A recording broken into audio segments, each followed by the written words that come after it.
The hum of fluorescent lights filled the office, blending with the muted tapping of keyboards and the faint aroma of burnt coffee drifting from the break room. It was an ordinary Tuesday, quarterly reports piling up on my desk, numbers blurring together on the spreadsheet, until one notification changed everything. At 2:14 p.m., my girlfriend Chloe posted on Instagram. I wasn't even looking for it. My phone buzzed with a familiar vibration, and there it was, a smiling selfie of her at brunch, surrounded by mimosas, sunlight spilling through tall glass windows. The caption hit me like a sucker punch. Some men really think they're irreplaceable. Meanwhile, we're living our best lives. Remember, ladies, if he wanted to, he would. The comments poured in instantly. Mira, her best friend. Period. Drop the dead weight, babe. Ashley, her co-worker. This is about my name, isn't it? Finally, a random friend. Men are literally optional. And then, Chloe herself replying, I'm not saying names, but if the shoe fits. I froze. My desk salad sat untouched beside me, lettuce wilting in the plastic container. My chest tightened, a slow, cold burn spreading through me. Because of my car, parked just 3 floors down in the garage, was an $8,000 engagement ring I had picked up yesterday. A year's worth of savings. A ring that was supposed to change our lives this weekend. And now, with a single Instagram caption, everything cracked. I didn't comment out of rage. I didn't lash out. I simply typed, "You're right." And then I went back to my spreadsheets. My phone buzzed immediately. Text after text from Chloe. What's that supposed to mean? Are you mad? It was just a joke. Stop being so sensitive. But something inside me had already shifted. By the time I clocked out and drove home, the sun was sinking, painting the sky in burnt oranges and purples. Inside our apartment, Chloe sat on the couch, laptop on her knees, the glow of the screen reflecting in her eyes. She didn't look up when I walked in. So, you're giving me the silent treatment because of a little joke? She asked, smirking. Not at all, I said, my voice steady. I agreed with you. Men aren't irreplaceable. Neither are women. She laughed, a dismissive sound. Okay, tough guy. What are you going to do? Break up with me? Please. You couldn't even pick where to eat dinner without me. You're right about that, too, I replied. I should probably start working on being more independent. She rolled her eyes and went back to typing. Whatever. There's leftover Chinese in the fridge if you're hungry. I heated up the food, my mind spinning, and then I made a phone call. Yes, hi. I'd like to cancel my ring sizing appointment tomorrow. Actually, I'd like to return the ring entirely. I have the receipt. Her head snapped up. What ring? Don't worry about it. What ring? She repeated, her voice cracking now. I pulled up my phone, showed her the photos of the ring, the jeweler's receipt, the emails confirming her parents' surprise flight for the proposal, even texts with Mira, her best friend who had been on the plan, her face drained of color. You were going to propose? Yeah, at the Botanical Gardens. The same place we had our first date. Tears welled in her eyes, but I stayed calm. But hey, you said I'm replaceable. Guess you were right. Some other guy can do all that for you. And in that moment, standing in the quiet apartment with the hum of the fridge behind us, something final settled in my chest. The ring wasn't an investment anymore. The ring wasn't my future. Japan was. The next morning, I started planning the trip that would change everything. By the time dawn broke the next day, a decision had already carved itself into my mind. I wasn't going to spend years of savings on a future with someone who mocked me in front of strangers. Instead, I'd spend it on myself, for once. So, before heading into work, I opened my laptop, steam rising from the coffee beside me, and typed into the search bar, flights to Japan. The screen glowed with endless possibilities. Tokyo, Kyoto, Osaka, places I dreamed of but always shelved because Chloe had said things like, why would anyone want to go there? It's weird. But the more I scrolled through pictures of neon-soaked Shinjuku streets, serene temples tucked into misty mountains, and cherry blossoms drifting like pink snowflakes, the more I felt something I hadn't in years, freedom. When I hit book now on a 2-week package, first-class flight, 4-star hotels, guided tours, it was like a weight lifted off my chest. $7,500 gone with click. But unlike the ring, this was money I knew I wouldn't regret spending. Chloe noticed before I even closed a laptop. She had shuffled into the kitchen, hair messy, eyes swollen from crying. She froze when she saw the confirmation email on the screen. "What are you doing?" she asked, voice sharp with panic. "Booking a trip." "A trip? To where?" "Japan." Her laugh was bitter. "You're joking." "No. The ring money had to go somewhere." Her tone shifted instantly, panic hiding behind anger. "You can't be serious. You can't just cancel a proposal and run off to another country like some coward. There's nothing to fix." I said evenly. "You made your feelings clear when you posted that I'm replaceable. I'm just respecting your opinion." Her face twisted in disbelief. It was girl talk. "Do you really think anyone takes that stuff seriously?" "Apparently you did. You typed it. You posted it. You tagged me in the picture. If words don't matter, why say them at all?" She didn't answer. Instead, she snatched her phone, fingers trembling as she dialed. Within the hour, her mother Patricia was calling me. Her voice came through the line, tight with indignation. "How could you humiliate my daughter like this? Canceling a proposal over a silly social media post? That's childish." I pinched the bridge of my nose. "Did she tell you what the post said?" "It doesn't matter," Patricia snapped. "You don't punish someone you love over words." "I'm not punishing her," I said calmly. "I'm just choosing to spend my money differently. That money was for a future together.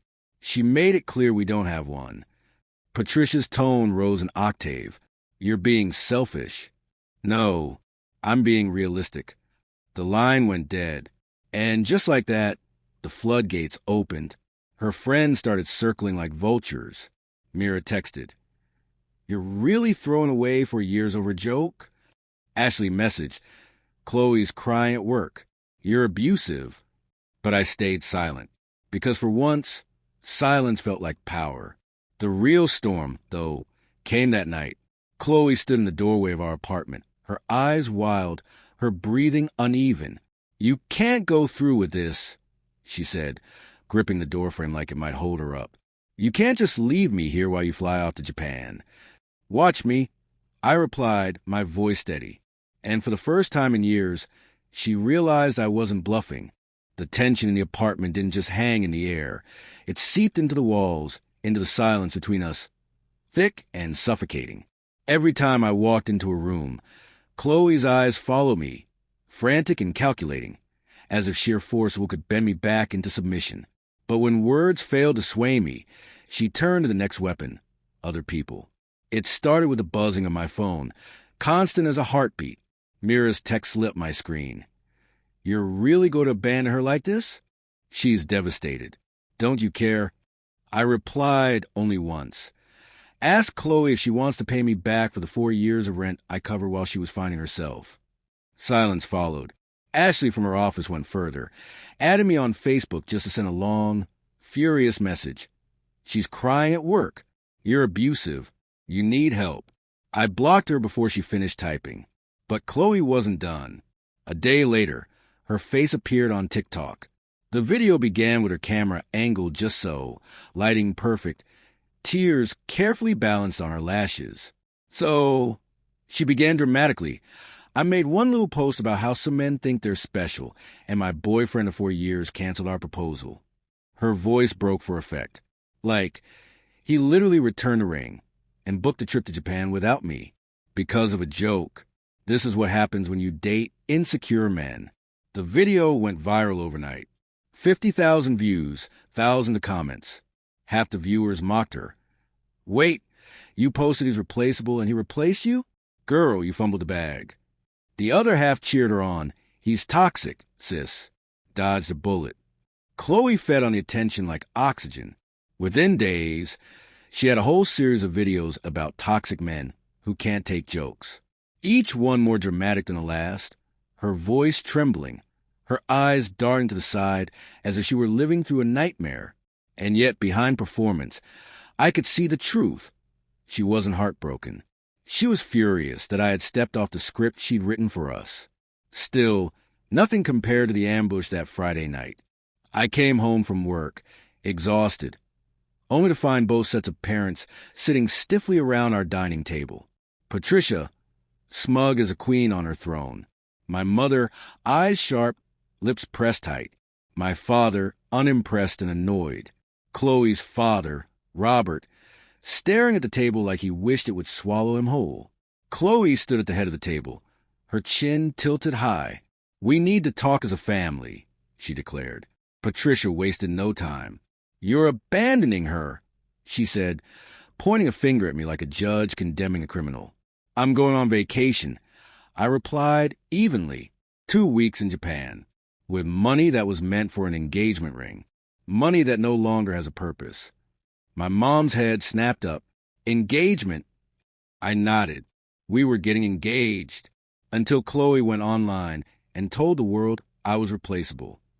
I handed my mom the screenshot of the post. She read it slowly, lips moving, her expression tightening with every word. Finally, she looked up at Chloe. "You posted this about my son?" Chloe's voice was small. "It was just a joke." My mom turned to me. "How much was the ring?" $8,000. "And the trip?" $7.5. A faint smile ghosted her lips.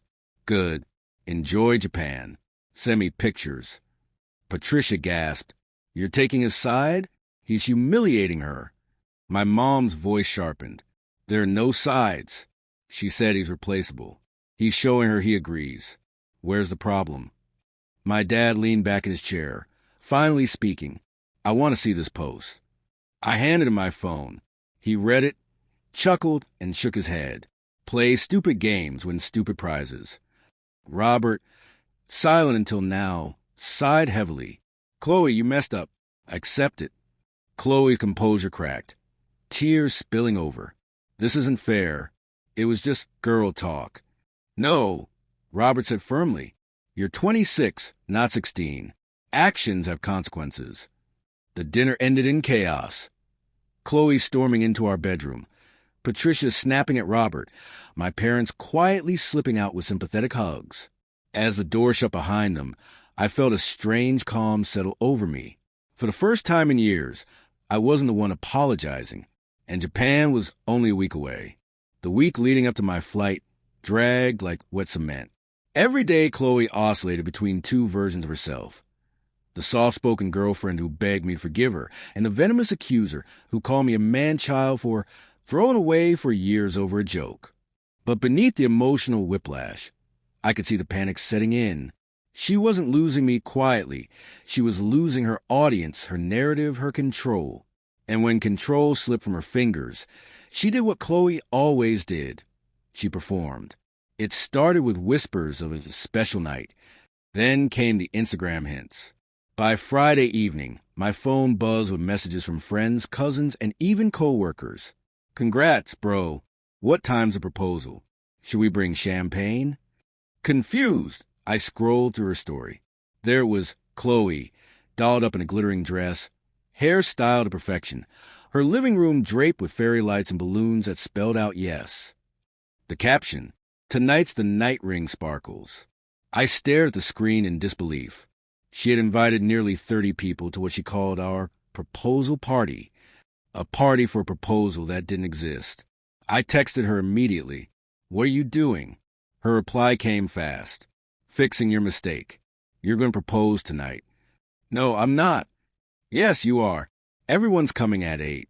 The jeweler closes at 7. You have time to buy the ring again." My fingers tightened around the phone. "I'm not buying another ring. I'm not proposing. End of story." Her response was venom disguised as charm. "Then use your credit card." "I don't care. Just do it." "I'm in another city right now." I lied, even though I was 10 minutes away at my buddy Trevor's house. "Get home now." I turned off my phone. What unfolded in that apartment later was relayed to me by Trevor's girlfriend, Kiko, who followed Chloe online.